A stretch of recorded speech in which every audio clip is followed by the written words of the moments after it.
Jadi assalamualaikum warahmatullahi wabarakatuh. Halo teman-teman, kembali lagi bersama saya Muhammad Hidayat. Nah, di video kali ini saya akan membahas mengenai keutamaan surah Al-Fatihah, surah Al-Ikhlas, surah Al-Falaq, dan surah An-Nas. Jadi yang pertama itu surah Al-Fatihah. Ketika kita membaca surah Al-Fatihah itu, kita akan mendapatkan pahala sebagaimana kita membaca sepertiga Al-Qur'an. Dan yang kedua itu surah Al-Ikhlas. Ketika kita membaca surah Al-Ikhlas, kita akan mendapatkan pahala atau dibangunkan istana di surganya Allah Subhanahu wa taala untuk kita. Nah, yang ketiga itu surah Al-Falaq. Nah, ketika kita membaca Al-Falaq ini, kita akan terhindar dari penyihir-penyihir yang jahat seperti itu. Setelah itu yang keempat yaitu surah An-Nas, yaitu ketika kita membaca surah An-Nas, kita itu akan terhindar dari gangguan-gangguan setan ataupun hal-hal buruk lainnya seperti itu. Dan adapun yang sempat saya sampaikan lagi yaitu mengenai rukun Islam. Jadi rukun Islam itu ada 5. Yang pertama itu kalimat syahadat, kalimat la ilaha illallah Muhammadar Rasulullah. Jadi artinya itu tidak ada yang layak disembah selain Allah Subhanahu wa taala, dan Muhammad itu adalah utusan Allah Subhanahu wa taala. Yang kedua itu yaitu sholat.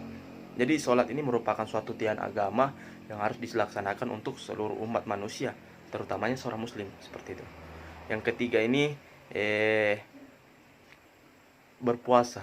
Jadi manusia ini umat Islam ini harus berpuasa pada bulan Ramadan. Jadi kewajiban seorang muslim itu berpuasa itu adalah pada bulan Ramadan seperti itu.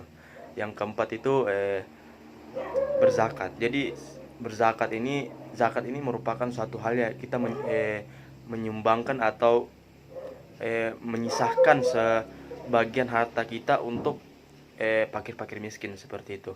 Yang kelima itu naik haji pada orang yang mampu. Jadi ketika kita tidak mampu ya tidak apa-apa tidak naik haji, tetapi ketika kita mampu, ketika kita ada uang dan ada yang sebagainya, itu kita wajib untuk naik haji seperti itu. Jadi adapun yang sempat lagi saya sampaikan mengenai rukun iman. Jadi rukun iman itu ada 6. Yang pertama itu iman kepada Allah. Ya, seperti yang saya sebutkan tadi, tidak ada yang layak disembah melainkan Allah Subhanahu wa taala, dan meyakini bahwasanya Allah itu Maha Esa seperti itu. Yang kedua itu beriman kepada malaikat, bahwasanya malaikat ini merupakan ciptaan Allah Subhanahu wa taala. Yang ketiga itu beriman kepada Al-Qur'an. Jadi kita harus beriman kepada Al-Quran, bahwasanya Al-Quran ini diturunkan oleh Allah Subhanahu wa taala sebagai pedoman untuk suatu kehidupan manusia. Yang keempat itu beriman kepada Rasul. Jadi seseorang hamba itu harus beriman kepada Rasul. Itu dengan mengamalkan sunnah, dengan contohi Rasulullah SAW seperti akhlaknya dan lain sebagainya seperti itu. Yang kelima itu beriman kepada hari kiamat. Jadi hari kiamat ini merupakan salah satu hari berakhirnya suatu kehidupan. Nah, seperti itu. Jadi kita harus meyakini bahwasanya hari kiamat ini ada seperti itu. Yang keenam itu beriman kepada qadar dan qadar. Jadi takdir yang Allah berikan kepada kita hari ini itu merupakan takdir, qadar dan qadar seperti itu. Jadi selanjutnya saya akan menyampaikan mengenai nabi yang mendapatkan kitab dari Allah Subhanahu wa taala. Yang pertama itu yaitu kitab Taurat yang diturunkan untuk Nabi Musa alaihissalam. Yang kedua yaitu kitab Zabur yang diturunkan untuk Nabi Daud. Yang ketiga itu yaitu Injil, kitab Injil yang diturunkan untuk Nabi Isa. Yang terakhir itu yaitu Al-Quran yang diturunkan kepada Nabi Muhammad SAW. Setelah itu selanjutnya saya akan menyampaikan mengenai ulul azmi, yaitu mukjizat-mukjizat yang diberikan kepada nabi dan rasul. Yang pertama itu kepada Nabi Musa.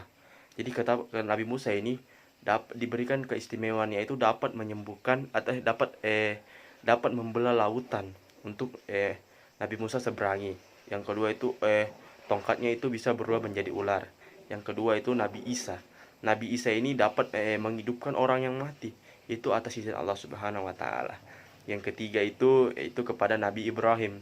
Jadi Nabi Ibrahim ini diberi keistimewaan mengenai dia tidak bisa terbakar oleh kobaran api yang dibuang oleh Nabi Ibrahim itu dibuang oleh Namrud. Yang keempat itu yaitu Nabi Ayub. yaitu dapat bertahan hidup, atau bukan Nabi Ayub, Nabi Nuh, yaitu dapat perintah dari Allah Subhanahu wa taala, yaitu untuk apa namanya, untuk membuat perahu yang besar seperti itu. Yang kelima itu, yang terakhir itu mengenai Nabi Muhammad SAW yang mendapat keistimewaan seperti peristiwa Isra Mi'raj. Yang kedua itu mendapatkan keistimewaan berupa kitab Al-Quran. Mungkin sekian saja yang mungkin sempat saya sampaikan mengenai agama, yang mengenai tentang keistimewaan surat Al-Ikhlas, Al-Fatihah, Al-Annas, dan Al-Falaq, dan rukun Islam, rukun iman, dan lain sebagainya. Mungkin saya sempat saya berikan kepada teman-teman. Lebih dan kurangnya mohon dimaafkan. Billahi bisabil haq fastabiqul khairat. Wassalamualaikum warahmatullahi wabarakatuh. Bye bye.